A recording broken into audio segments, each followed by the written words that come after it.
काय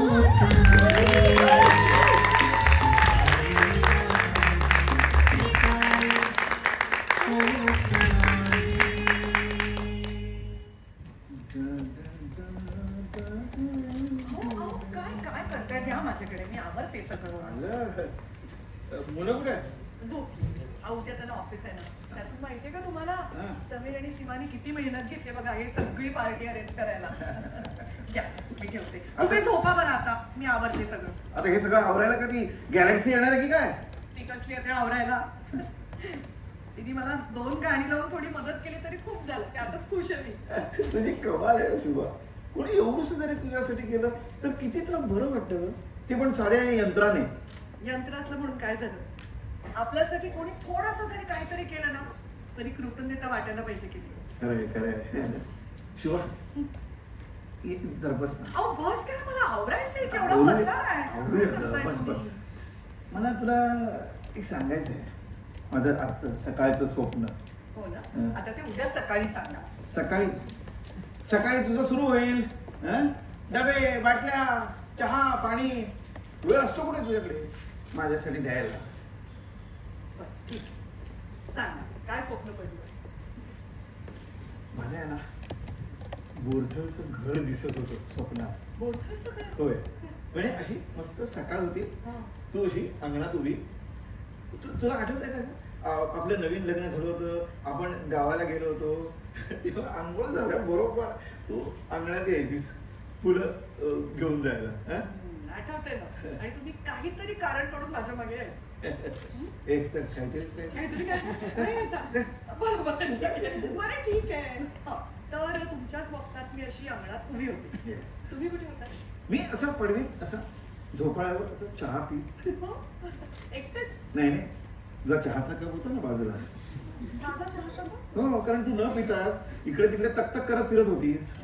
ठीक आहे. आणि आपली लाडकी नात सानू कुठे होती? नाही, सानू नव्हती स्वप्नात. सानू कशी नसेल, नीट बघा ना. अगं नाही, तुम्हाला सांगते, ते पाठीमागे आंब्याच्या झाडावरच्या फांदीवर चढून बसली. अगं नाही ग बाई, म्हणून दिसली नसेल तुम्हाला. नाही, सानू नव्हती. सानू नव्हती? मग समीर आणि सीमा कुठे होते? समीर आणि सीमा त्यांना प्रत्यक्षात यायचं नसतं बोरथळला, स्वप्नात कसले येत आहेत. बोरथळच्या गावात फक्त तू आणि मी. मला एक कळत नाहीये, म्हणजे तुमच्या स्वप्नात गावात आपण दोघच होतो ना, मग समीर आणि सीमा सानूला कोणाजवळ ठेवून गेले असतील? तू काय वेडी आहेस का? स्वप्न होता सांगितलं ना तुला, स्वप्नात फक्त आपल्याला हवं ते आणि तेवढंच दिसतं. म्हणून तुम्हाला स्वप्नात आपण दोघच दिसलो का? नशीब तुला कळेल. शिवा, मला आहे ना आता पूर्वीसारखं जगायचं आहे. ते कसं शक्य आहे? का शक्य नाही मला सांग. आपण इथे मुंबईत आलो आणि मुंबईचा वेग शिरला आपल्या संसारात. आपण परत गावी जाऊ, म्हणजे ना पूर्वीचा निवांतपणा परत आपल्या आयुष्यात येईल. बापरे, इथली सकाळ, गाई गडबड, माझी मुलांची आणि आमच्या बाबांची. बापरे, इतकी वर्ष भराभरा कशी निघून गेली मला आठवत सुद्धा नाही. मला आठवतात ना ते पूर्वीचे बोरथळचे दिवस. नाहीतर काय, इथे असल्यावरती तुमचा अर्धा वेळ जायचा प्रवासात, नाहीतर त्या ऑफिस मध्ये. मी होते नातेवाईकांना तोफ द्यायला, मी आणि मुलं आपली तुमची वाट बघत बसायचो. खरं सांगू, तसे कष्ट आपण केले नसते तर मुलांची लग्न शिक्षण कशी झाली असती? खूप जाणवायची तुमची कमी तेव्हा. नंतर सवय होऊन गेली. पण मग आता आपण नवीन सवय लावूया ना. नवीन सवय कसली? एकमेकांसोबत राहायची. आता काय आपण वेगळे राहतोय का? तसं नाही. हे बघ, आता मला माझं स्वप्न पूर्णत्वाला न्यायचंय. म्हणजे बरोबर, म्हणजे आता नाही का आपण दोघं रिटायर झालो. अहो किल्लेदार, रिटायर तुम्ही झालाय, मी नाही झाले. काहीतरीच काय, मी रिटायर म्हणजे तू सुद्धा रिटायर. अहो असं काय करताय तुम्ही? तुमच्या ऑफिस मधनं रिटायर झालाय, तुमच्या हुद्द्यावरनं रिटायर झालाय, मी काय केलंय? अरे पण तू घर सांभाळायचंच की. पण तुम्ही नोकरी केली, एवढे कष्ट काढले, पैसे कमवले, म्हणून मी घर सांभाळले. बरोबर, पण मी नोकरी केली कोणाच्या जीवावर? इकडे तुझं ठामपणे उभी राहिली नसतीस मला सांग, इथे जर तू ठामपणे उभी राहिली नसतीस तर हे घर हे आता सुखी समाधानी दिसतं. तू दिसलं असतं का? नाही ना. मग आता मी कसं रिटायर झालो तसं तूही रिटायर व्हायचं. बस हो, तू रिटायर व्हायचं आणि या होम ऑफिस मधून रिटायर व्हायचं म्हणजे व्हायचं. काय तुमचं नवीन लहान मुलासारखं. मग माझा हट्ट आहे असं समज. मला आता माझं पुढचं आयुष्य शांतपणे माझ्या बायकोसोबत गावी घालवायचं आहे. पण मुलं पण ती काय लहान आहेत का? करतील की आपलं आपण नाही केलं का? असं काय करताय पण तुम्ही? नाही, मला आता काही ऐकायचं नाहीये. उद्या आपण आपल्या मुलांना सांगायचं. काय काय सांगायचं? हेच, आता नुसते बाबा नाही, आई आणि बाबा दोघेही रिटायर होत आहेत. अहो काही काय बोलताय तुम्ही? उद्या सांगायचं की आज आज सांगेल. मुलं आपल्या घरची मंडळी सगळी इथे जमलेली आहे. आपण सांगूया ना त्यांना. नाही, सांगून बघा, त्यांचा तरी विश्वास बसेल का? आई आणि बाबा कधी रिटायर होतात का? नाही की. अरे का नाही होत? का नाही होत मला सांग. जाऊ दे, मला वाद घालायचं नाही. मला खूप अगं ऐक माझं. अगं हे असंच होणार आणि आपण पुन्हा पुन्हा अडकत जाणार.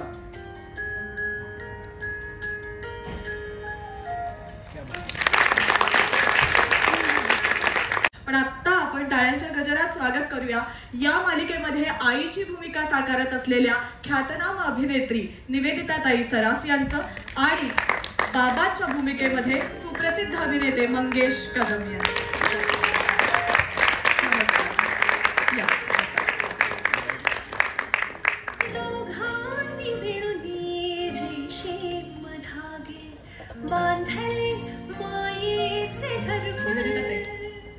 खरं तर तुम्हाला दोघांनाही हा प्रश्न आहे.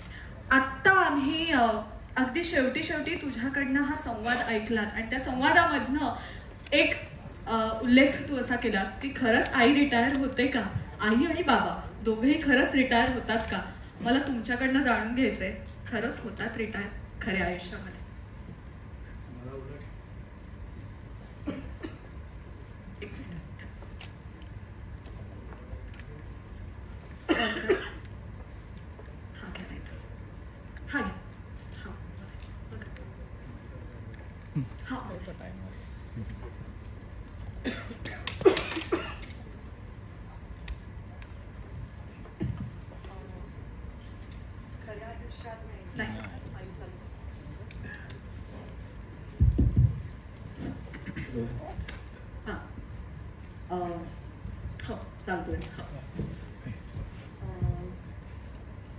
खऱ्या आयुष्यात रिटायर होतात का नाही म्हणजे नक्कीच नाही असं मला वाटतं. कारण मी पण आई आहे.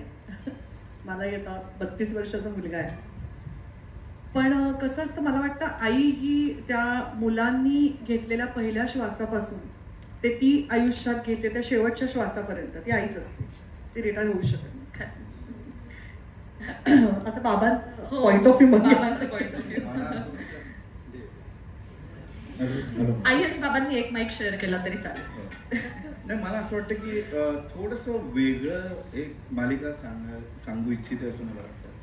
हे सगळं मान्य आहे. म्हणजे आतापर्यंत आपण असं बघत आलोय की आईचं पाय जरी वडिलांचं झालं तरी आईचं पाय काही निघत नाही. ते नातवंड यांच्यामध्ये ते गुंतलेलं असतो. या मालिकेत यशवंत किल्लेदार आहे, तो जरा पुढचं स्टेटमेंट करतो. तो असं म्हणतो की ठीक आहे ना, आपण इतकी वर्ष काढली ना आता आपण, तर आता आपण निवांतपणे यांचा यांना करू दे की मुंबईत राहू दे, ते करतील त्यांचा संसार, आपण दोघं जाऊया आणि आपण निवांतपणा जो आपला मिसिंग होता इतक्या वर्षाचा त्या दबडग्यामध्ये शहराच्या, ते नको. आता आपण शांतपणे राहूया.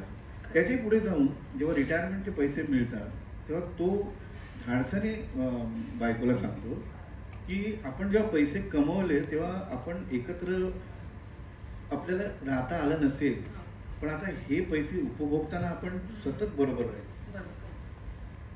आता हा जरा मला थोडासा पुढचा वेगळा म्हणजे कुठल्याही मालिकेत मी अजून असं बघितलेलं नाहीये की ते आता वेगळं राहायचं बघतात. म्हणजे सुना वेगळं राहायचं बघतात, ज्यांचं लग्न होतं, न्यूक्लिअर फॅमिली, सुनेला एखादी आवडते आणि ती मुलाला बाजूला नेते वगैरे, हे सगळं आता आई बाबा ठरवत आहेत की बस आता संपलं, आता आपण गावी निवांतपणे राहूया. हे जरा मला आजचा थॉट वाटतो. खरं तर कोणतीही मालिका घेताना ना आधी तो विचार जो मालिकेमध्ये गुंफलेला आहे हा आपल्याला स्वतःला पटायला हवा, तेव्हाच आपण ते पात्र उभं करू शकतो. हा विचार पटणं किती महत्वाचं आहे, कारण आई आणि बाबा रिटायर होत आहेत हे आपण म्हणजे आत्ताची पिढी म्हणायला अशक्य आहे, पण खरंच तुमच्या दृष्टीने किंवा त्या पिढीच्या दृष्टीने जर पाहायला गेलं तर त्यांनाही गरज आहे की आरामाची. हाच पॉइंट आता मंगेशनी मांडला की जरा वेगळा थॉट आहे की अदरवाईज कसं असतं, आईला इतकं त्या पेडेस्टल वरती नेऊन उभं केलेलं असतं ना की आईनी स्वतःचा विचार करणं म्हणजे ते स्वार्थीपणा असा एक काहीतरी आई ही श्यामच्या आईसारखीच असली पाहिजे, हे एक म्हणजे अधोरेखित कुठेतरी असं वाटतं कोणालाही. आई म्हणजे ती अशीच असली पाहिजे. आणि ह्यातली आई पण तशी आहे थोडी कुठेतरी, तिला असं वाटतं की तिला नवऱ्याला पण नाही दुःखी करायचं. हो तिची ह्युमर हो जाऊया आपण करूया, आपण तसं तुम्ही म्हणताय तसं करूया, पण प्रत्येकाला काहीतरी कारण तरी मग आता जरा हे झाल्यावर जाऊया, आता मग जरा ते झाल्यावर जाऊया, नको आता तिची परीक्षा आहे ना, नको आता तिला जरा सेटल होऊ दे, नवीन जॉब आहे तिचा, नाही मुलीच आता नवीन. सो तिचा पाय कुठेतरी अजूनही त्या मुलांमध्ये आणि इथल्या त्या घरामध्ये कुठेतरी असं अजून अडकलेला आहे, ती त्या यंत्रामध्ये पण अडकलेलं आहे, ती पण तिच्यासाठी एक व्यक्तीच आहे. तर घरातल्या प्रत्येक चमच्यामध्ये, भांड्यामध्ये, त्या अगदी मसाल्याच्या डब्यामध्ये पण असेल, तिचा जीव त्या सगळ्यात अडकलेला आहे, त्या व्यक्तींबरोबर त्या घरात तिचा जीव अडकलेला आहे. आणि जसं यांनी म्हटलं तसं की त्यांना बाहेर पडायचंय आणि तोच त्या दोघांमधला, तसं त्या दोघांचं तर इतकं लोणच्यासारखं मुरलेलं नातं आहे ना, आता बोलावं लागत नाही, म्हणजे त्याच्या मनात विचार उमटले तर ते तिला कळतात, इतकं ते असं छान मुरलेलं नातं आहे दोघांचं. त्यामुळे त्याला दुखवायचं, तिला वाटतं जाऊया ना, मी कुठे तू म्हणते तुमचं स्वप्न नको जाऊया, पण थोडं थांबा अजून. ते थोड्याला कधीच एक लिमिट नाहीये, किती थोडं थांबा, आपण जाऊ नंतर. अशा त्या दोघांच्या इतक्या करेक्ट काय म्हणूया आपण, खूप आयडेंटिफायबल व्यक्तिरेखा आहेत. आणि कित्येक मध्यमवर्गीय लोक म्हणजे जे रिटायर होतात त्यांना खरंच असं वाटतं की आता आपण गावी जाऊया, विशिष्ट कोकणात. त्यामुळे मला हे कॅरेक्टर माझं म्हणजे जवळजवळ असं एक असं चिटकवल्यासारखं मला वाटतं हे कॅरेक्टर. माझं पण तसंच आहे. मला आता दबडग्यामध्ये राहायचं नव्हतं, मी म्हणत की आता शांत, आता बस झाला, आपण गावाला जाऊया, आणि इतक्यात स्टार प्रवाह सिरियल असं आपण अडकत. आयुष्याच्या खऱ्या पडद्यावर नाही पण या पडद्यावर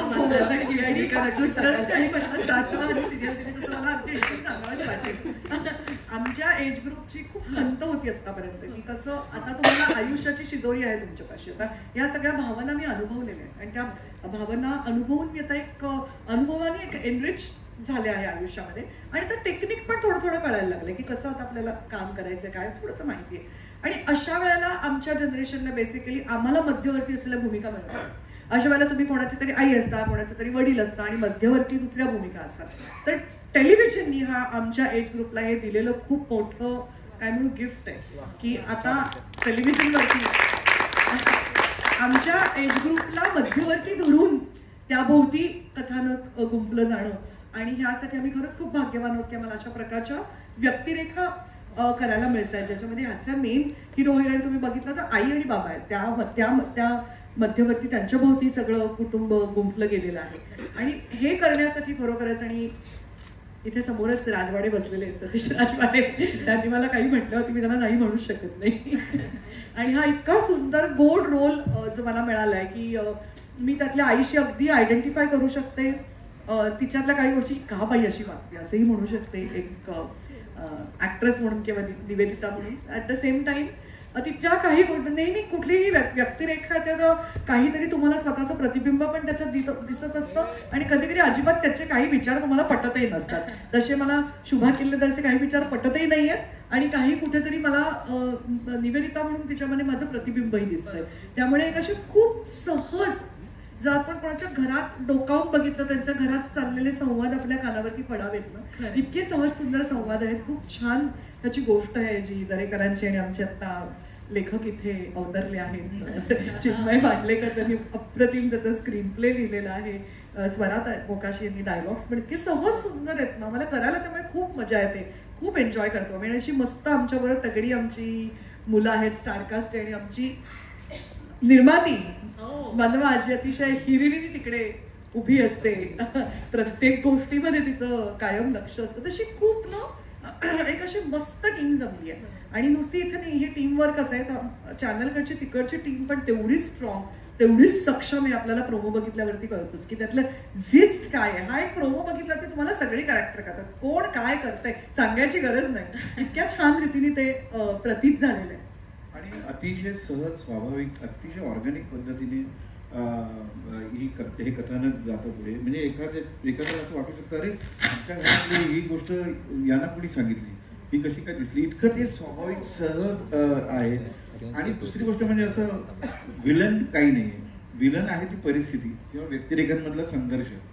ह्या व्यक्तिरेखेला वेगळं वाटतं, मला वेगळं वाटतं, ह्या व्यक्तिरेखांमध्ये. आणि अशी कॅरेक्टर्स सिरियलमध्ये जे आपल्याला करायला मिळतात त्याचं खरंच चिन्मय आणि खरंच खूप म्हणजे खूप आभारी. आपण एक मालिकेची झलक पाहूया. आम्ही नाही बसा. सतीश राजवाडे आणि या मालिकेच्या निर्मात्या मनवा नाईक यांना दोघांनाही रंगमंचावर आमंत्रित करतो.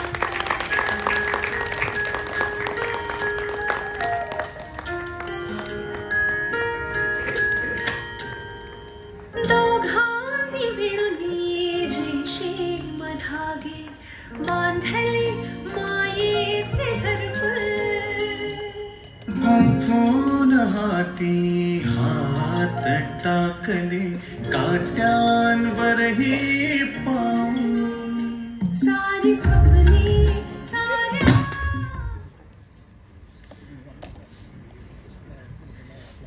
तुम्हा दोघांचंही स्वागत आहे.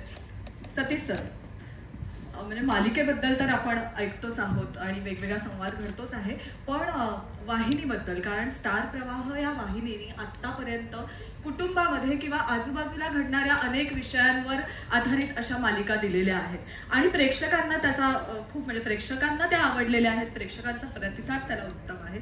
पुन्हा एकदा अशीच आई आणि बाबा किंवा कुटुंबातलीच एक छानशी मालिका आमच्या समोर येते, तर काय सांगाल या वाहिनीबद्दल आणि हे जे वेगवेगळे विषय वाहिनी घेऊन येते त्याच्याबद्दल? नमस्कार. दरवेळीप्रमाणे पुन्हा एकदा आमच्या विनंतीस मान देऊन एवढ्या मोठ्या संख्येने तुम्ही प्रत्येक वेळी येतात. मनापासून आभार. Thank you so much.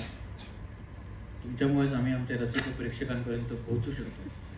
आणि तुम्ही विचारलेल्या प्रश्नाचं उत्तर असं की आज फार अभिमान वाटतो या स्टार प्रवाहाच्या टीमचा एक सदस्य स्वतःला म्हणून घ्यायला.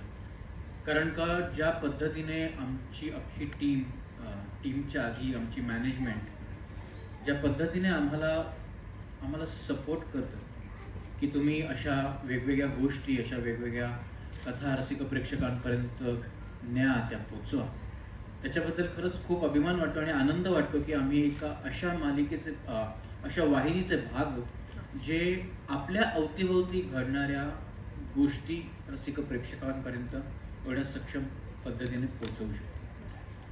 जसं मगाशी मंगेश सर पण म्हणले, निताताई पण म्हणाल्या की आपल्या प्रत्येकाच्या आयुष्यातले पहिले हिरो आणि हिरोईन आई आणि बाबाच असतात. आणि आज त्यांचीच गोष्ट जेव्हा सादर करायला मिळते तेव्हा ती कदाचित नेव्हर एंडिंग असू शकते. कारण का त्यांची मुलं कधीतरी पुन्हा एकदा आई वडील होणार असतात आणि त्यांची मुलं पुन्हा एकदा कधीतरी आई वडील होणार असतात. तर आई बाबा हे सर्कल ऑफ लाईफ आहे जे कधी रिटायर होऊ शकत नाही. आणि त्याच्यावरच भाष्य करणारी जर मालिका आपण रसिक प्रेक्षकांपर्यंत पोहोचवणार असू तर त्याच्यातले केवढे कंगोरे आहेत, त्यात केवढे पैलू आहेत, त्यात किती पदर आहेत त्या गोष्टीला सांगायला, हे खूप छान पद्धतीने सचिन दरेकर आणि चिन्मय मांडलेकर उलगडत आहेत.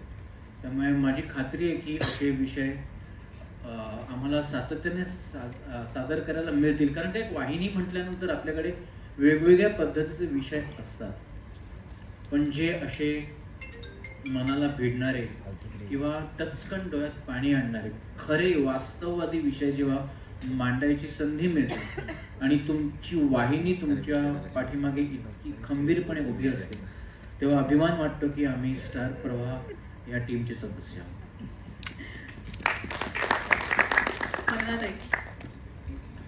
निर्माती म्हणून तू प्रसिद्ध आहेसच आणि छान वेगवेगळ्या मालिका तू घेऊन येत असतेस. मात्र स्टार प्रवाहासाठी पहिल्यांदा म्हणजे स्टार प्रवाहावर पहिल्यांदा निर्माती म्हणून एक मालिका तू करते आहेस, तर तो अनुभव कसा आहे? आणि अर्थात मग या मालिकेबद्दल वेगवेगळी पात्र आहेत यामध्ये.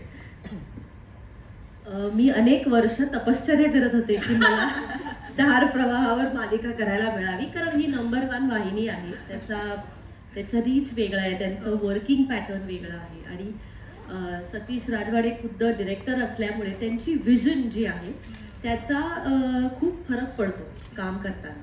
त्यामुळे मला खूप वर्ष काम करायचं होतं. मी खूप वर्ष त्यांच्या मागे होते की please give me an opportunity.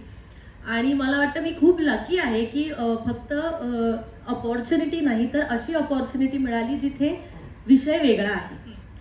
तर सिरियल्समध्ये आपण लव्ह स्टोरीज बघतो, तर आता आमची सिनियर सिटीजन्सची पण लव्ह स्टोरी आहे.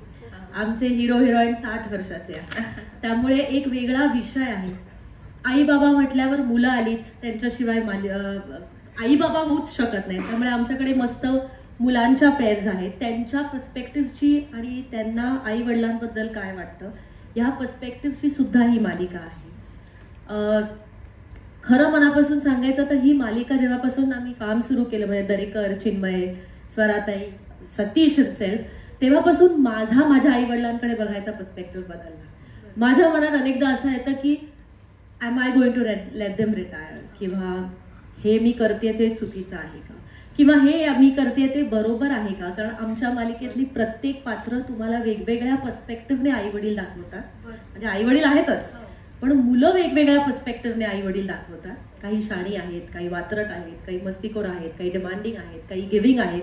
आणि मला त्या सगळ्या पात्रांमध्ये जज करते की मी त्यांच्यामध्ये कुठे बसते. आणि ही मला या सिरियलने दिलेली देण आहे असं मला वाटतं.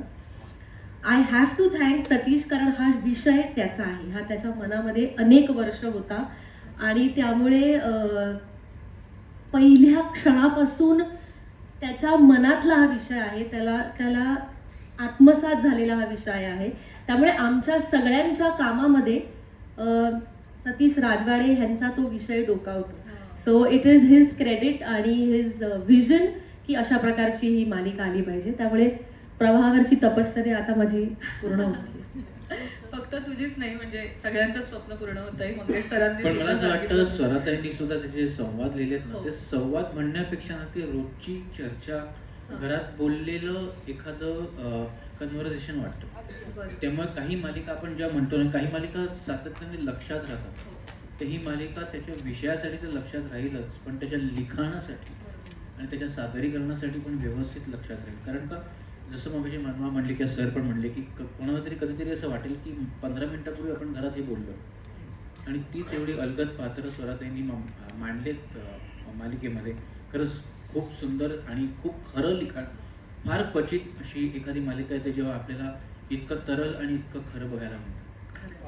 आम्ही आत्ता जो प्रसंग हा सुरुवातीला पाहिला, एक छान प्रसंग तुम्ही सादर केला, तर त्यावरनच लक्षात येतं की मालिका किती गहिऱ्या विषयावर, म्हणजे तसं बघायला गेला तर अगदी सोपा वाटतो, पण तरी सुद्धा खोल, गंभीर किंवा त्याला काहीतरी गर्भितार्थ आहे असा विषय आहे. अर्थात आपण लेखकांशी संवाद साधणार आहोत, पण त्यापूर्वी पाहूया मालिकेची एक झलक. इथून पाहता या मालिकेचे दिग्दर्शक शैलेश डेरे, ज्यांची कथा आहे ते सचिन दरेकर, पटकथा लेखक चिन्मय मांडलेकर, संवाद लेखिका स्वरा मोकाशी, आणि जे शीर्षक गीत आपण मगासपासून ऐकतोय ते ज्यांनी लिहिलेलं आहे त्या सुप्रसिद्ध कवयित्री आणि गीतकार लेखिका रोहिणी वेनाळ. या सगळ्यांना मी मंचावर आमंत्रित करते.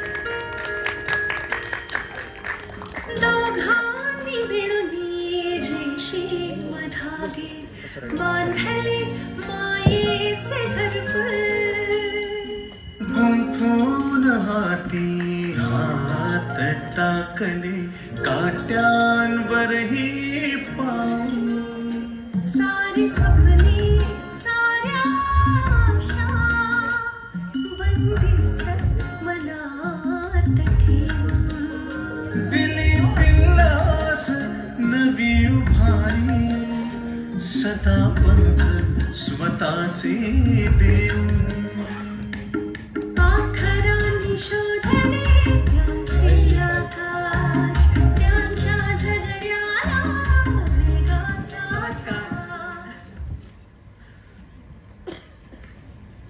चिन्मय दादा, पटकथा लेखनाचा एक वेगळा बाज असावा लागतो, एक वेगळी साथ घालावी लागते आपण जेव्हा पटकथा लेखन करतो तेव्हा प्रेक्षकांना. आणि त्यामुळे या मालिकेचा बाज किंवा या मालिकेची संपूर्ण बांधणी जर बघितली तर पटकथा लेखनाची मांडणी कशा पद्धतीने तू केलीस याचा अनुभव मला ऐकायचा आहे. नमस्कार. खरं तर माझा पेपर खूप सोपा होता, कारण मी ह्या टीममध्ये खूप शेवटी जॉईन झालोय. माझ्या खूप आधी सतीश, सचिन आणि मनवा या तिघांनी खूप ह्या मालिकेच्या कथेवर काम केलं होतं. खूप रेअरली असं होतं की तुम्ही एखादी मालिका लिहायला घेता आणि तेव्हा पुढच्या जवळजवळ 5 ते 6 महिन्याची कथा तुम्हाला माहिती असते. असं फार कमी वेळा होतं, पण ते माझ्या बाबतीत झालं. So I am very lucky. त्यामुळे मला ऑनेस्टली फार काही विचार नाही करावा लागला, कारण त्याचा जो DNA होता मालिकेचा तो ऑलरेडी हा सगळ्या लोकांनी सेट केलेला होता. आणि म्हणजे मी फक्त आपण ट्रेसिंग करतो ना, काढलेल्या चित्रावर ट्रेसिंग पेपर ठेवून चिटिंग करतो आपण, मी तेवढंच करायचं काम केलं फक्त. कारण नाही, I am being very honest. कारण पात्रांची मुळात नाही, मी का म्हणतोय, कारण पात्र कशी असणार आहेत, ह्याचं बेसिक कॉन्फ्लिक्ट काय आहे, ही जाणार कुठे आहे कथा. कारण नॉर्मली मालिकेच्या बाबतीत आहे ना, पहिला प्रोमो सगळ्यांना सुचतो, दुसऱ्या आठवड्याचा पहिला एपिसोडही लोकांना सुचत नाही.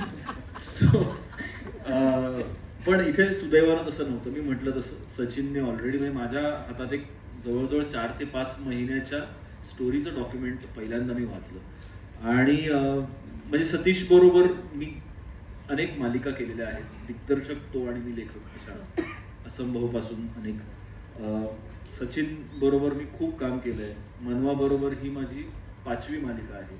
सो मला ही सगळीच माणसं माहीत होती. त्यामुळे आनंद ह्या गोष्टीचा वाटला की जेव्हा मला मनवाने पहिल्यांदा कथा दिली वाचायला, मला खरंच कथा वाचून, कधी कधी अशा गोष्टी तुम्ही वाचता आणि तुम्हाला असं मनापासून वाटतं की ही गोष्ट सांगितली गेली.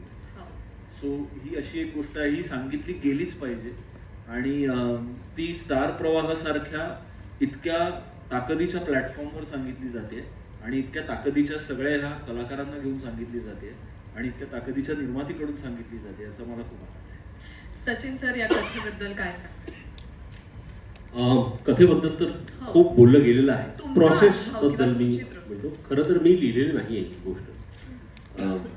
मी सतीश सर आणि मनवा, आम्ही जेव्हा पहिल्यांदाच भेटलो, मला सांगितलं मनवाने एक मालिका लिहायची. म्हटलं ओके, मालिका लिहूया, भेटूया, छान काहीतरी करू. मग स्टारबरोबर काम करायचं होतं. पण पहिल्याच मीटिंगमध्ये जेव्हा असं कळलं की आईबाबांची गोष्ट सांगायची, म्हटलं हां, हे काहीतरी वेगळं आहे. आणि त्यानंतर मी ॲक्च्युली खरंच काही लिहिलं नाही. आम्ही जवळजवळ 2-2 तास गप्पा मारायचो. माझ्या आईबाबांचे किस्से, सरांच्या आईबाबांचे किस्से, मनवा, सोसायटीमध्ये आपलं काय घडलं, असे कितीतरी किस्से, अनुभव, हे असं गप्पा रंगत मग फायनली अरे हा, ती गोष्ट पण लिहायची आहे असं. पण त्या सगळ्या जे ते किस्से किंवा आपल्या घरी रोज काहीतरी घडतं. म्हणजे जसं मंगेश सर म्हणाले की कोकणात त्यांचं घर बांधायचं स्वप्न आहे, माझ्या भावांचं तेच स्वप्न होतं, माझंही तेच स्वप्न आहे. सो इथल्या इथे जर एवढं त्याचं हे आहे, आपण म्हणतो ना की रेलेव्हन्स आहे, तर डेफिनेटली ते, कारण त्याचं कारण हे आहे की ती गोष्ट लिहिली गेली नाही, ती त्या सगळ्या गप्पांमधनं स्फुरलेली आहे. आणि चिन्मय म्हणाला 5-6 महिन्याची गोष्ट, ॲक्च्युली आम्ही लिहित गेलो आणि लक्षात आलं की आता थांबूया, आता ओव्हरवर्क होऊ, आपण जरा आधी सुरू करूया पुढे. So that was the process. या सगळ्यामध्ये ना दिग्दर्शकाची दृष्टी एक वेगळी असायला लागते, कारण कथेबद्दल सगळेच बोलत असतात किंवा पात्र कशी रंगवायची तो एक स्वतःचा अभिनेत्रीचा किंवा अभिनेत्याचा अभ्यास असतो. मात्र दिग्दर्शकाला या सगळ्यांना बांधून एक सुरेख चित्र प्रेक्षकांसमोर उभं करायचं असतं. शैलेश सर, काय सांगाल? दिग्दर्शनाच्या दृष्टीतनं जर बघायला गेलं तर काय वेगवेगळे पैलू अभ्यासाला घेतले होते हा विषय घेताना? नमस्कार. खरं तर ही जी सगळी टीम आहे, स्टार प्रवाह प्रोडक्शन हाऊस आमचा, या सगळ्या प्रोसेसमध्ये वयाने बऱ्यापैकी बघायला गेलो तर लहान, अनुभवाने लहान, आणि विषय खूप मॅच्युअर्ड आहे. सो आत्ताही बोलताना सुद्धा, सेटवर काम करताना सुद्धा दडपण असतं की माझ्यामुळे ह्या सीनला, ह्या कथेला काहीतरी चुकीचा अर्थ जायला नको. सो मी निवेदिताताई असतील, सर असतील, मॅम असतील, म्हणजे अगदी स्टार प्रवाह आमचे सगळेच. तर ह्या प्रोसेसमध्ये मी त्यांच्याकडून शिकतो पण आहे, त्या गोष्टी त्यांच्याकडून अनुभव त्यांचेही पण मी शेअर करतो. इव्हन मी माझ्या घरी माझ्या आईला प्रत्येकाला फोनवर असतो की आई असं एकदा कधी झालं होतं का तुझ्याबरोबर, बाबा आणि तुमच्यात असं काही झालं तर त्यावेळेला कसे रिॲक्शन झाले होते, काय भांडणात किती गेला होता, कुठपर्यंत भांडणं पोहोचली, असं छोट्या छोट्या गोष्टी त्यांच्या समजून घेतोय, कथेत उतरवायचा प्रयत्न करतो. मग मी यांना शेअर करतो की आपण असं काही करू शकतो का, असं केलं तर अजून त्याला थोडंसं अजून आपण जे म्हणायचं आहे ते म्हणणं येईल का त्यातनं. आणि मग त्यातनं ते निघतं, ते खूप बघायला आम्हालाही छान वाटतं आणि मग ते तुम्हालाही प्रेक्षकांनी बघायला नक्की आवडेल असं मला वाटतंय. सुपीक असतं. मला फक्त माहिती द्या मला स्वराताईशी संवाद लेखन हा विषय तितक्याच सहजपणे हाताळून संवादातनं उलगडायचा, तो कसा साधला? आता सगळेच जसं म्हणतायत की या कथेवर खूप आधीपासून काम चाललेलं आहे आणि त्यातली पात्र इतकी डिफाईंड आहेत ना की प्रत्येक पात्राचा एक आपला व्ह्यू पॉईंट आहे, प्रत्येक पात्र आपल्या अनुभवातनं काही तसा घडत गेलेलं आहे, त्याच्यामुळे इतकी क्लॅरिटी आहे प्रत्येक पात्रामध्ये. त्यामुळे संवाद लिहिताना पण त्या पात्राच्या दृष्टिकोनात जाऊन लिहिणं हे अगदी सहजपणे घडतं. त्यामुळे मला मजा येते संवाद लिहिताना. आणि जसं आत्ता यांनी सांगितलं की चर्चा ज्या आधी होतात तर प्रत्येकजण आपल्या घरचं काहीतरी उदाहरण सांगतो की माझे आईवडील असे, आमच्याकडे असं होतं, असं काय काय घडलं होतं. त्याच्यातनं मग हे एक प्रत्येकाच्या अनुभवातनं आलेलं असल्यामुळे ना ते आपलं वाटतं की अरे हे होतं. त्यामुळे लिहितानाही तेवढा सहजपणे आणता येतो, म्हणजे लिहिताना आलेला असतं. करेक्ट. ही सगळी मूठ बांधायची आणि त्याला एका सुमधुर गीतामध्ये, श्रवणीय गीतामध्ये सादर करायचं. कारण मालिकेचं शीर्षक गीत ऐकल्यानंतर आपण मालिकेच्या प्रथम प्रेमात पडतो. त्यामुळे शीर्षक गीत आणि एवढ्या कितीतरी शीर्षक गीतांचा एक भला मोठा अनुभव रोहिणीताई तुझ्याकडे आहे. आणि आता आई बाबा हा इतका जवळचा आपुलकीचा विषय कवितेतनं उलगडायचा, गीतात सादर करायचा, कसं झालं हे? नमस्कार. खरं सांगायचं तर मला चिन्मय आणि सचिन दोघांचाही हेवा वाटतो, कारण इतक्या चांगल्या विषयावर त्यांना सिरियल लिहायला मिळते आणि आपल्याला नाही मिळत आहे. सगळ्या सिरियल तूच लिहिणार का? मला थोडंसं काहीतरी लिहून ना. फुल ना फुलाची पाकळी म्हणून हे गाणं माझ्याकडे आलं आणि शीर्षक आई बाबा रिटायर होत आहे. हे थोडंसं गद्याकडे जाणारी अशी ती ओढ असल्यामुळे की आता हे कसं काय बसवायचं याच्यामध्ये. पण विषय इतका हृदय आणि प्रत्येकाच्या मनाला स्पर्श करणार आहे की ते गाणं सहज सुचलं. एक गोष्ट सांगावीशी वाटते की माझे स्वतःचे वडील रिटायर व्हायच्या दिवशीच नोकरीतून वारले. तुम्ही आयुष्यातूनच रिटायर झाले असं म्हणायला हरकत नाही. तर ते माझ्या मनात ते दुःख आहे, कारण त्यांची पण खूप स्वप्न होती की मला रिटायर झाल्यावर तुम्ही परत एक्सटेन्शन घ्यायला सांगू नका, मी हे करणार आहे, मला पूर्ण लिखाण करायचं आहे. कारण नोकरीमुळे त्यांना लिहायला मिळत नव्हतं तेवढं. तर त्यांची ही खूप इच्छा होती. तर मला असं वाटतं प्रत्येकच आईवडिलांची ती इच्छा असते आणि त्या वेगात ते सुद्धा काम करत असतात. कुठेतरी त्यांना विसावायचं असतं, एकमेकांना वेळ द्यायचा असतो. तर ह्या सगळ्या भावना त्याच्यामध्ये मांडायच्या होत्या. आणि सतीशचं नेहमी म्हणणं असतं की जे काही सांगायचं ना ते क्लिष्ट सांगू नको किंवा अतिशय काव्यात्मक वगैरे नको की जे लोकांना कृत्रिम वाटेल, लोकांच्या मनाला स्पर्श करेल असे सहज शब्द येऊ दे. आणि त्याला काय म्हणायचं हे मला माहिती आहे, इव्हन निलेशला पण माहीत असल्यामुळे आमचं तिघांचं मिळून जेव्हा गाणं होतं ते इतरांबरोबर होतं पण हे अगदी सहज होतं. तसंच हे गाणं झालंय असं मला वाटतं. या मालिकेत कलाकारांचेही वेगवेगळे रंग आहेत, म्हणजे वेगवेगळी पात्र आहेत. त्यामुळे सगळी बोलायचं मला फक्त इतकंच सांगायचं होतं की ही मालिका किंवा ही गोष्ट फक्त गोष्ट किंवा एखादी कथा नसून ना, हा आपल्या सगळ्यांसाठी एक प्रश्न आहे किंवा एक संवाद आहे. ही मालिका डेफिनेटली रसिक प्रेक्षकांबरोबर एक संवाद साधेल की असं होऊ शकतं का. कारण का आज इथे उपस्थित आम्ही जे व्यासपीठावर एवढी माणसं बसलेलो त्यांच्याकडे आपले किस्से आहेत, पण मला खात्री आहे की आज इथे उपस्थित असलेल्या प्रत्येकाकडे त्यांच्या आई आणि वडिलांचे किस्से, आठवणी, प्रवास हे बघितल्यानंतर कितीही वेळा बघितलं ना तरी त्या दोघांच्या एक्सप्रेशन्सवरनं त्या दोघांचे एक्सप्रेशन बघितल्यानंतर डोळ्यात एक हलकं पाणी येतं. कारण का आई आणि बाबा हा असा एक जिव्हाळ्याचा विषय असतो प्रत्येकाच्या, की ही मालिका फक्त मालिका न राहता हा एक खूप मोठा संवाद साधेल रसिक प्रेक्षकांना. कलाकारांना सुद्धा मी रंगमंचावर आमंत्रित करते. सुप्रसिद्ध अभिनेते हरीश दुधाडे, प्रतीक्षा जाधव, आदेश वैद्य, पालवी कदम, कियारा मंडलिक, अपूर्वा परांजपे, स्वप्नील आजगावकर. याबरोबरच हे जे गीत रोहिणीताईंनी लिहिलेलं आहे त्याचे संगीतकार आहेत सुप्रसिद्ध संगीतकार निलेश मोहरीर. आज काही कारणामुळे आज इथे येऊ शकले नाहीयेत. आणि हे जे गाणं तुम्ही ऐकताय तो आवाज आहे सुप्रसिद्ध गायिका विद्या करलगीकर आणि गायक मंदार आपटे. तुम्हाला दोघांनाही वरती येण्याची विनंती.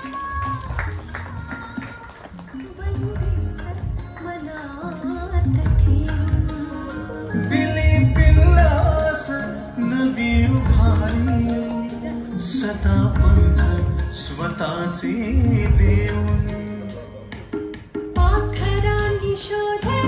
एक मोठी स्टारकास्ट आहे. त्यामुळे सगळ्यांच्या वतीने हरीश तुला मला विचारायचंय, हे पात्र रंगवताना आई बाबा हे तर मुख्य भूमिकेत आहेत, हिरो हिरोईन आहेत असं आपण म्हणूया, पण हे पात्र तुझं जे आहे ते रंगवतानाचा अनुभव मला सांगशील? माझ्यासाठी टेलिव्हिजनला आजपर्यंत जेवढी कामं मी करत आलो आणि जेवढी पात्र मी केली, तर मला असं वाटतं की पहिल्यांदाच सतीश सर, मनवा, चिन्मय दादा किंवा सगळ्या टीमनी हा जो विश्वास मला दाखवला की ह्या पात्रामध्ये हरीश कसा दिसू शकतो, तर हा विचार मी स्वतः बाबतीत कधीच केला नव्हता. आणि अबाउट स्टार प्रवाह सांगायचं तर मी स्टार किड होतोच या आधी. सो मला घरी परत आल्यासारखा एक फील आला, कारण या आधीची एक मालिका मी केली होती, आम्ही प्रोमो पण एकत्र केले होते. सो डेफिनेटली प्रोसेस वेगळी आहे, कारण आजपर्यंत एक रांगडा गडी किंवा पोलीस इन्स्पेक्टर, गाडी वाढलेली, हाणामाऱ्या, हेच सगळं मी करत आलो. पण ह्यावेळी एक्झॅक्ट उलटी प्रोसेस आहे. आणि दिग्दर्शक आमचे, त्यामुळे संवाद असेल, दिग्दर्शन असेल, हे छोट्या छोट्या गोष्टींमधून एक एक सीन आम्ही फुलवतोय सध्या. आणि मला खरंच खूप मनापासून थँक्यू मनवा, तुझं, चिन्मय दादा आणि सतीश सर तुमचं, की तुम्हाला जेन्युअनली वाटलं की ही भूमिका मी करू शकेन. मजा येते, प्रोसेस वेगळी आहे. आणि जेव्हा मला पहिल्यांदा कळलं होतं की आई बाबा रिटायर होतात असं नाव आहे, तर मला पहिल्यांदा हे म्हणजे हे नावच एक खूप इमोशनल धक्का वाटलं मला की. आणि जेव्हा मी घरी सांगितलं माझ्या आईवडिलांना असं असं टायटल आहे, त्यावेळी ते पण हळवे झाले. आम्ही गाणं ऐकलं जेव्हा आपलं टायटल सॉन्ग, त्यावेळी ते खूप असं हळवं करणारं आहे. आणि त्यातलं हे जे पात्र आहे समीर, तर तो ममाच बॉय आहे. आणि पहिल्यांदा मी असं करतोय की आईच्या डोळ्यात पाणी आलं तर तो रडतोच रडतो. त्याला दुसरं म्हणजे आजही त्याला एक मुलगी आहे, पण तरी त्याचा आईचा पदर सुटत नाही, तो तिच्या मागे मागे मागे मागेच फिरतो. तो शेफ आहे, तर आता हे सगळं त्याच्यात कुठून आलं, तर ते आईकडूनच आलंय. सो पहिल्यांदा एक वेगळी भूमिका आहे आणि वेगळं काहीतरी करायला मिळतंय, याचा आनंद आहे. होपफुली सगळ्यांच्या साथीनं मी ते जमवेन. नक्कीच प्रेक्षकांचा उत्तम प्रतिसाद या मालिकेला लाभणार आहेच. पत्रकारांचे काही प्रश्न असतील तर तुम्ही विचारू शकता. आणि आपण एक फोटो सुद्धा घेऊया.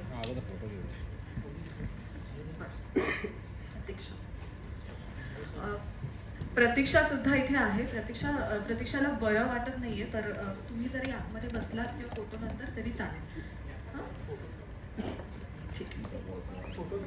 ठीक, आपण फोटो काढूया आधी.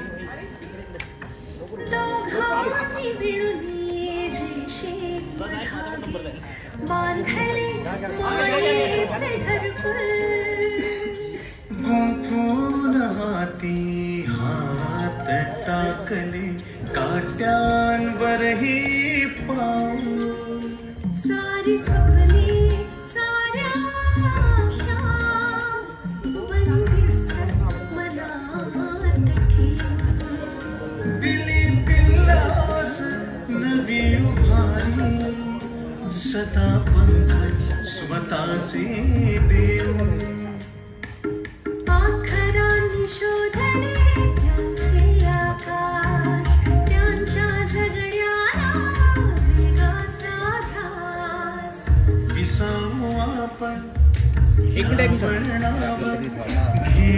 पत्रकारांचे प्रश्न झाल्यानंतर अल्पोपहाराची व्यवस्था आपण बाहेर केलेली आहे, तेव्हा नक्की त्याचा आस्वाद घ्या. काही प्रश्न असतील तर तुम्ही आता विचारू शकता. हॅलो, नमस्कार. सगळ्यांनी बसलं तर चांगलं होईल का? निवांत म्हणजे उत्तर देते.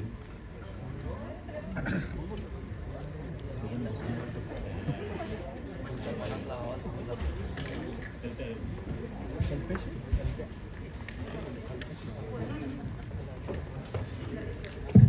नमस्कार, मी कल्पेश कुबल, एकदम मागे इकडे समोर. मला निवेदिताताई आणि चिन्मयदादाला प्रश्न आहे. एकतर खरं तर आम्हाला सर्व प्रेक्षकांचं भाग्य आहे की येत्या महिन्यात किंवा आता येत्या दिवसांमध्ये निवेदिताताई तुम्हाला आणि अशोक मामांना एकत्र आम्हाला टी व्हीवर बघता येणार आहे, वेगवेगळ्या वाहिन्यांवर का होईना, वेगळ्या चॅनलवर म्हणून वेगवेगळ्या वाहिनी कदाचित येत्या का ते चित्र बदलतील सुद्धा. आणि लेखक चिन्मय मांडले. हो हो हो. हा जो सगळा योग आहे तो जुळवून आणण्यासाठी बॅक ऑफ द पडदा नेमकं कसं सगळं वातावरण यापुढे असणार आहे, चित्रीकरणाच्या वेळा, घरचं सगळं, मामांचं, तुमचं स्वतःचं, ते एक. आणि दुसरीकडे चिन्मय तूच त्या दोन्ही मालिका लिहितोस आणि आणखी इतर मालिका लिखाण तुझं सुरू आहे, तो दिवसाचा दिनचर्या कसा असतो लिखाणाच्या वेळी? हा प्रश्न विचार. तुम्ही पण उत्तर द्यायचं पण नंतर. मी काय नाही, मी उठतो, मी लिहितो. बाकी मामा आणि ते त्यांचं काय ते मी त्यांच्याकडनं समजून. आम्ही एक नाटक करत होतो, मग्न तळाकाठी म्हणून, वाडा चिरीबंदी मग्न तळाकाठी. त्याच्यात हा माझ्या मुलाचं काम करायचा. एक्झिट घेतल्यावरती 2 सीन्सच्या मध्ये नाटकात सुद्धा तो लिहायचा.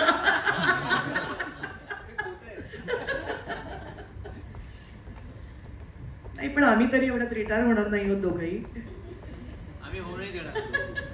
आम्ही दोघे एवढ्यात रिटायर होत नाही होत, त्याच्यामुळे दोघंही काम करतोय आणि खूप आनंद मिळतो काम करण्यात.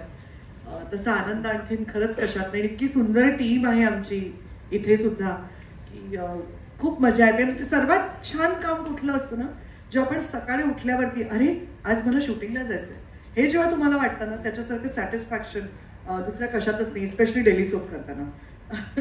सो ते एक असं वाटतं अरे मी कधी जाते सेटवरती, मला कधी आता सीन्स मिळत आहेत आणि काय त्याच्यात लिहिलेलं आहे, मला काय करायचंय याच्याबद्दल इतकी एक उत्सुकता. आणि अशोक सराफांबद्दल म्हणायचं तर एवढंच म्हणेन मी की असं आपण वाचतो ना परिकथेमध्ये की त्या जादूगाराचा जीव त्याच्या गळ्यातल्या ताईतामध्ये होता किंवा असं काहीतरी, तसं अशोक सराफांचा आत्मा पूर्णतः ऍक्टिंग मध्ये आणि त्यांच्या प्रेक्षकांमध्ये. त्याच्यामुळे ते अविरत काम करतच राहतात.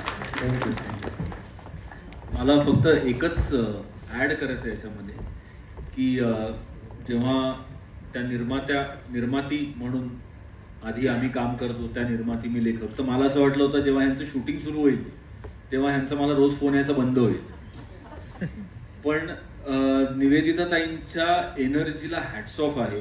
आणि मला असं वाटतं she is one of the most, म्हणजे आपण जितकं सेलिब्रेट करायला पाहिजे ह्या ऍक्ट्रेसला तितकं आपण करत नाही. पण त्या बिकॉज मी त्यांच्याबरोबर नाटकात पण काम केलंय, त्यामुळे त्या कसं काम करतात तेही खूप जवळून पाहिलंय.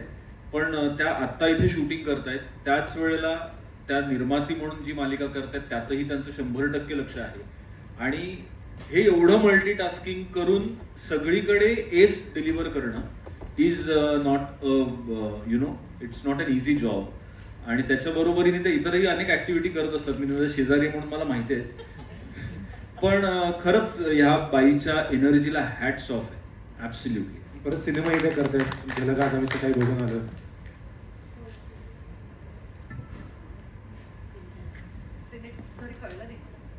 या सगळ्या कामाबरोबर सिनेमाही तुम्ही करताय असं म्हटलं मी, आणि सकाळी त्याची झलक पाहिली आहे आम्ही. हो हो आहे, सिनेमाही येतोय आमचे. 2 येत आहेत, 2 सिनेमा येतात. Thank you so much for that. Thank you so much. हो निर्मात्या बोलल्या. येस येस, अख्खं वर्ष आणि खूप आनंदाने आवडते आम्हाला ही मालिका करायला मलाही. आणि इतका मस्त मंगेश बरोबर इतकी मजा आहे. आम्ही पहिल्यांदा आयुष्यात काम करतोय. आम्ही एक लव्ह स्टोरी नावाचं नाटक करणार होतो 25 वर्षापूर्वी, विच डिड नॉट हॅपन. आणि आता ह्या सिरियलमध्ये आपण काम करतोय. आणि तो इतक्या सहजतेने तो वाक्य बोलतो ना की एखादं पल्लेदार वाक्य सुद्धा मंगेशच्या तोंडून बाहेर पडलं की ते असं एकदम इतकं सहज, सोपं आणि सुंदर वाटतं की मला खरंच त्याच्याकडनं ती सहजता शिकायची.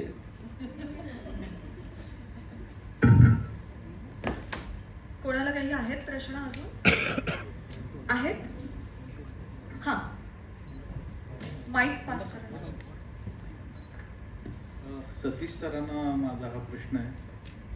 काही म्हणजे आता तुमची आणखीन एक सिरियल मधली आई तुम्ही रिटायर केलीत, नुकतीच, आणि आता ही नवीन आई आहे. तर मला प्रश्न तुम्हाला असा विचारायचा आहे, म्हणजे ही मी माझ्या मनातली भावना बोलून दाखवत नाहीये. आम्ही फिरत असतो, लोकांची मतं आमच्याकडे येत असतात जशी ती तुमच्याकडे येतात. तुमच्या अनेक मालिकांना यश मिळतं, काहींना टीकाही करावी लागते. स्पेशली जी आता तुमची सिरियल संपली तिला खूप चांगला TRP होता, पण त्याच्या साधारण 1.5-2 वर्षानंतर टीकेचा रोग सुरू होतो आणि खूप लोक टीका करतात.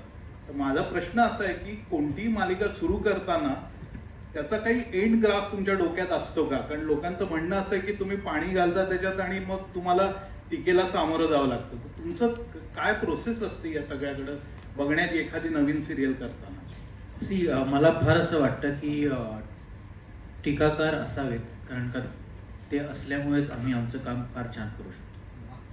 फक्त कौतुक करत राहिला तर मजा नाही येणार आणि मग आम्हाला कळणार नाही आम्ही कुठे चुकतोय. जेव्हा टीका होते तेव्हा आम्हाला कळतं की आम्ही कुठे चुकतोय, आणि टीका झाल्यानंतर आम्ही त्या दुरुस्त करण्याचा संपूर्ण प्रयत्न करत असतो. कारण का टीका झाल्याशिवाय कोणतीही कलाकृती होऊ शकत नाही. मी खूप खूप आभारी आहे ज्यांचा जे टीका करतात, मनापासून करतात. कारण का तेच रसिक प्रेक्षक आहेत जे आवर्जून बघतात, आणि जे बघतात त्यांनाच टीका करायचा हक्क असतो, कारण का त्यांना माहिती असतं की ते काय बघत होते इतके दिवस. दुसरी फार महत्वाची गोष्ट, प्रत्येक रसिक प्रेक्षक प्रत्येक मालिकेबरोबर स्वतःची एक जर्नी स्वतःच्या डोक्यात घडवत असतो. आता कधीतरी पुस्तकाचं कसं असतं की आपण ती 500 पानं 600 पानं वाचल्यानंतर ते पुस्तक संपतं. पण जेव्हा एखादी मालिका असते, जेव्हा एका मालिकेमध्ये इतकी पात्र असतात, घरातला प्रत्येक माणूस एकेका पात्राबरोबर जोडला जातो, त्याच्या प्रवासाबरोबर जोडला जातो, आणि मग त्याच्या मनात एक अपेक्षा असते की ह्या पात्रांनी कदाचित असं वागावं. जेव्हा मालिकेमध्ये ते पात्र किंवा ती कथा त्याच्या मनाप्रमाणे जात नसते आणि त्याला ती मालिका इतकी आवडत असते की ती कुठेही चुकीची जाऊ नये अशा त्याला त्याच्या पद्धतीने वाटत असते, तेव्हा तो टीका करतो. आणि ती टीका आमच्यापर्यंत पोहोचते. आम्ही प्रयत्न करतो की त्याच्या टीकेचं त्याला संपूर्णपणे उत्तर मिळावं आणि तो पुन्हा एकदा आमच्या कथेशी जोडला जावा. पण यश ह्याच्यातच आहे की तो टीका करत असतो पण तो मालिका सोडून जात नाही. कारण की त्याला माहिती असतं की शेवटी का होईना माझ्या मनासारखंच होणार आहे, आणि स्टार प्रवाहाची संपूर्ण टीम त्या प्रत्येक रसिक प्रेक्षकाच्या मनासारखं कसं होईल ह्याच्यासाठी झटत असते. पण माझा अर्ध्या प्रश्नाचं तुम्ही उत्तर दिलं.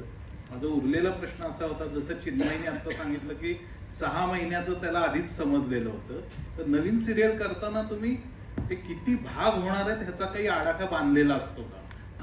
स्टार प्रवाहाची तरी अशी सवय आहे की आमच्या मनातली गोष्ट संपायच्या 100 भाग आधी आम्ही मालिका बंद करतो. सो दॅट ही जी तक्रार आहे की तुम्ही पाणी घालता का, कसं आहे ना, कधी कधी रसिक प्रेक्षकांना कुठला तरी ट्रॅक तुम्ही उगाच वाढवताय का असं वाटणं स्वाभाविक आहे. कारण का ते कधीतरी माझ्या ट्रॅकमध्ये इन्व्हॉल्ड नसतील, ते कधीतरी चिन्मय मांडलेकरच्या ट्रॅकमध्ये इन्व्हॉल्ड असतील, आणि मग कधीतरी माझ्या ट्रॅकला महत्त्व मिळाल्यानंतर त्यांना असं वाटत असेल अरे आम्हाला तर मांडलेकरांचा ट्रॅक आवडतो. सो ते एक गिवन आहे. त्यामुळे थोडे रुसवे असतात, थोडे भोगवे असतात, तेवढाच आनंद पण असतो, तेवढीच पाठीवर शाबासकीची पावती पण असते.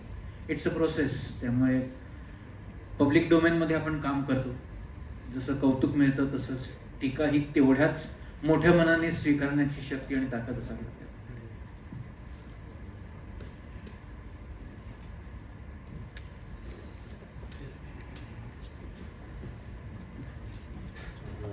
निवेदिते नमस्कार. हो, परवा तुम्हाला तुमची एनर्जी पाहिली, चिन्मय सरांनी पण तुमच्या एनर्जीबद्दल इथे परत उल्लेख केला आणि मामांची पण एनर्जी पाहिली. मला एक प्रश्न असा आहे की ह्याच्यामध्ये तुम्ही एक सिनियर दोघे आहात, कदम साहेब तुम्ही, तर तुमचा पर्सनल याबाबत काय अनुभव आहे? या पर्सनल म्हणजे तुम्ही चिन्मय सरांना तुमची स्टोरी शेअर करा किंवा कोणी आणखी स्टोरी म्हणजे पुढे शेअर करू शकता का? असं होतं, असं झालेलं आहे?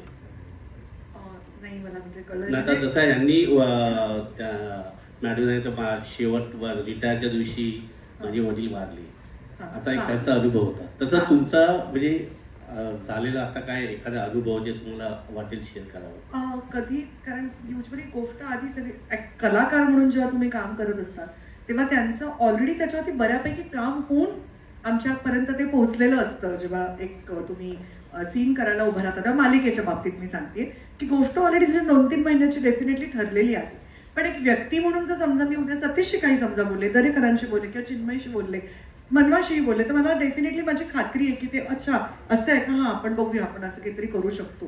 तर एक व्यक्ती म्हणून तुमचे अनुभव तुम्ही सांगत असतात आणि ते नक्की ऐकले जातात, त्याच्यावरती डेफिनेटली विचार केला जातो. आता माझ्या बाबतीत म्हणाल तर माझे वडील खूप लवकर गेले, ते त्यांच्या वयाच्या 40व्या वर्षी गेले. त्यामुळे माझ्यासाठी माझी आईच एक सिंगल पेरेंट होती आणि येस की तिला बऱ्याच वर्षापर्यंत मी रिटायर होऊन दिलं नाही. आणि जेव्हा तिला म्हणजे ऑट्रोपी नावाचा सिंड्रोम झाला, ती विसरू लागली गोष्टी, तेव्हा तो खूप मोठा शॉक होता मला की अरे बापरे, नाव मेंटली आपली आई आपल्याबरोबर असणार नाहीये. तर अशा वेगवेगळे अनुभव आयुष्यात तुम्हाला येत असतात आणि ते आपण डेफिनेटली तुमच्या लेखकांबरोबर वगैरे शेअर करत असतो. आणि जसं आता दरेकर म्हणाले तसं की सगळं ऐकून प्रत्येकाच्या अनुभवांचं काहीतरी एक ते कोलाज तयार होतं आणि त्याच्यातच अशा प्रकारची गोष्ट, स्पेशली ही आई आणि बाबा रिटायर होतात, ही काही एक कुठल्या मालिकेवरनं घेतलेली मालिका नाहीये किंवा कुठल्या कादंबरीवरनं घेतलेली मालिका नाहीये किंवा कुठल्या असं सिनेमाचा एक काहीतरी आहे बाबा त्याच्यावर, असं नाहीये. तर ही एक त्यांनी स्वतःच्या अनुभवांमधनं तयार केलेली गोष्ट आहे जी प्रत्येकाला आपल्या आई बाबांबरोबर बद्दल वाटत असते. आणि सर्वात ब्युटिफुल जे सांगितलंय मनवानी, जे मला अतिशय वाटतं की फार महत्वाचं गाभा आहे या पूर्ण गोष्टीचा, की ते जे आई बाबा आहेत ते त्या प्रत्येक ती जी 3 आमची मुलं आहेत त्या मुलांच्या पर्स्पेक्टिव्ह मधनं ते दिसणार आहेत. त्यामुळे ते मूल जरी त्याच आई वडिलांनी तेच संस्कार जरी 3 मुलांवरती केले असतील तरी त्या प्रत्येक मुलाची पर्सनॅलिटी वेगळी होते आणि त्या दृष्टिकोनातनं तो आई बाबा ठीक आहे मी काय ओके असं एखाद्या मुलाचा ऍटिट्यूड असेल, एखादा मुलगा जसा हरीश म्हणाला तसा की मम्माच बॉय की नाही बाबा नाही माझ्या आईला त्रास दिल्यावरती मला त्रास होतो, किंवा मुलीला वाटतं ठीक आहे मी धरलं माझ्या आईला गृहीत तर काय हरकत आहे, माझी आई येते, मी तिला नाही गृहीत धरायचं तर मी कोणाला गृहीत धरायचं. सो असे हे वेगवेगळे जे मुलांचे पर्स्पेक्टिव्ह, किंवा सुनेला वाटतं की तिचं म्हणणं की नाही मला लग्न करायच्या वेळेलाच नव्हतं राहायचं एकत्र कुटुंबामध्ये, मी का राहते इकडे, तिचं नाही चूक आहे. सो अशा प्रत्येक ह्या मालिकेचं सर्वात ब्युटी हीच आहे की ह्याच्यातलं कुठलंही पात्र एक अतिरंजित नाहीये किंवा एक निगेटिव्ह नाहीये. प्रत्येक पात्र त्याच जागी ना त्याचा पॉइंट ऑफ व्ह्यू पटेल तुम्हाला की हो हिचं म्हणणं बरोबर आहे बाबा, का करावं तिने हे. सो अशी ही मालिका असल्यामुळे डेफिनेटली उद्या मी असं वाटतं काही मी सांगितले अनुभव होते ते डेफिनेटली ग्राह्य धरले जातील. मीच काय आमच्यापैकी कोणीही फॉर दॅट मॅटर.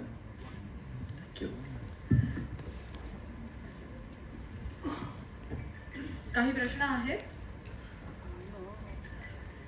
खूप धन्यवाद, तुम्ही सगळेजण इथे आलात आणि आवर्जून या पत्रकार परिषदेला उपस्थिती दर्शवलीत, आमच्या सगळ्या कलाकारांशी संवाद साधलात. याबद्दल अल्पोपहारासाठी आपण प्रस्थान करू शकता. सगळ्या कलाकारांचेही धन्यवाद, खूप छान वाटलं तुमच्याशी संवाद साधताना.